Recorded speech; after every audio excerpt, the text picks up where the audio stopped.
क्या सावित्री, मैंने सुना है कि मालती की बहू ने अपने सास ससुर को घर से निकाल दिया है। अब क्या कहूं, आजकल की बहुओं का कोई भरोसा नहीं है, कब क्या कर दें। मालती की बहू को देखकर कौन कह सकता था कि वो ऐसी निकलेगी। तू सही कहती है, आजकल की बहुओं को देख मुझे तो बड़ा डर लगता है। कहीं मेरी बहू भी ऐसी निकल गई तो। नहीं, मैं तो गांव की सीधी सादी लड़की से अपने बेटे की शादी करवाऊंगी। इस तरह एक दिन गायत्री अपने बेटे की शादी गांव में रहने वाली मीना नाम की लड़की से करवा देती है। ये लीजिए माँ जी, आपके लिए गर्मा गर्म नाश्ता और चाय। अरे वाह बहू, सच कह रही हूँ, जब से तू इस घर में आई है मुझे तो बड़ा आराम है। तेरे जैसी बहू तो किस्मत वालों को मिलती है। का माँ जी, अब इतनी भी तारीफ मत करिए ना।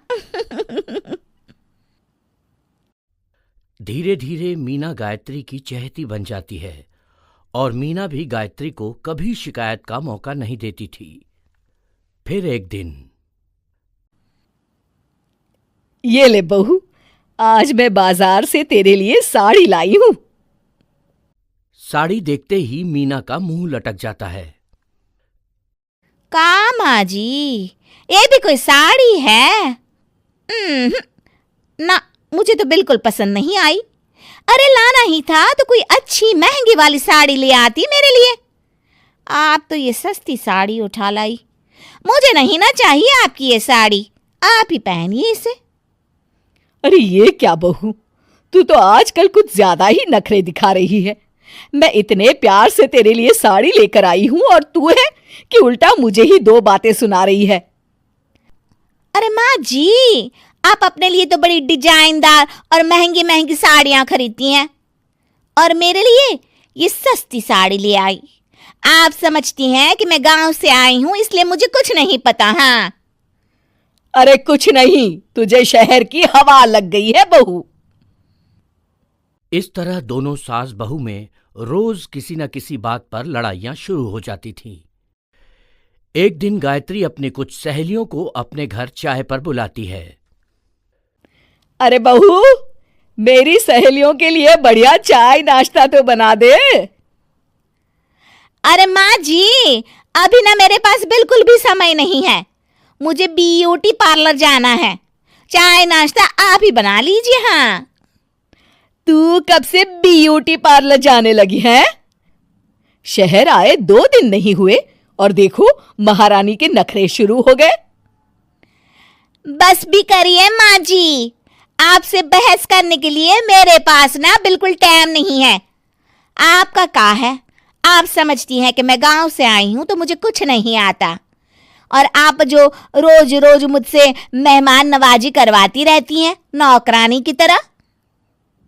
मीना के कमरे में जाते ही, अरे ये क्या गायत्री, तू तो अपनी बहू की बड़ी तारीफ कर रही थी, लेकिन ये तो तुझे कुछ समझती ही नहीं। भाई मुझे तो लग रहा था कि तेरी बहू गांव की है तो सीधी सादी होगी, लेकिन इसने तो शहरी बहुओं को भी मात कर दिया। हाँ। अपनी सहेलियों के सामने अपनी बेइज्जती होते देख गायत्री आग बबूला हो जाती है। अरे क्या शहर और क्या गांव, मेरी तो किस्मत ही फूटी थी जो मैं इसे बहू बना के ले आई। भगवान जाने आगे और क्या क्या करेगी।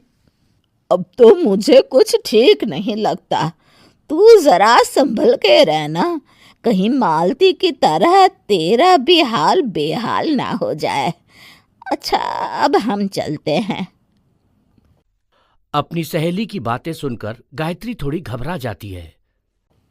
अरे ये सुशीला क्या बोलकर चली गई, कहीं इसकी बात सच ना निकल जाए। दूसरी तरफ मीना सारी बातें सुन लेती है। अगले दिन से गायत्री अपनी बहू से कोई काम करवाने से पहले 10 बार सोचती थी। ज्यादातर काम वो खुद ही कर लेती थी। अचानक अपनी सास में आए इस बदलाव को देख मीना, लाइए ना माँ जी, मैं कर देती हूँ ना काम। एक बात पूछूं माँ जी, आजकल ना आप बड़ी चुप चुप सी रहती हैं, और अब मुझसे झगड़ना तो दूर, मुझसे खुल के बात तक नहीं करती आप। कुछ नहीं बहू, ऐसे ही। मीना अपनी सास की मंशा भांप जाती है और मुस्कुराते हुए कहती है, अरे माँ जी, चिंता मत करिए, मैं आपको घर से नहीं ना निकालने वाली। ये डर आप अपने मन से निकाल दीजिए। अरे छोटे मोटे झगड़े तो हर घर में होते रहते हैं, चाहे कुछ भी हो जाए, आप मेरी सासू माँ हो। मैं तो जिंदगी भर आपकी सेवा करूंगी माँ जी।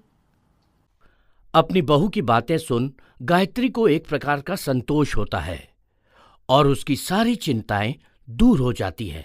गायत्री अपनी बहू को गले लगा लेती है। मुझे माफ कर दे बहू, मैं तुझे गलत समझ बैठी थी। कोई बात नहीं माँ जी, ये ना घर घर की कहानी है। हाँ।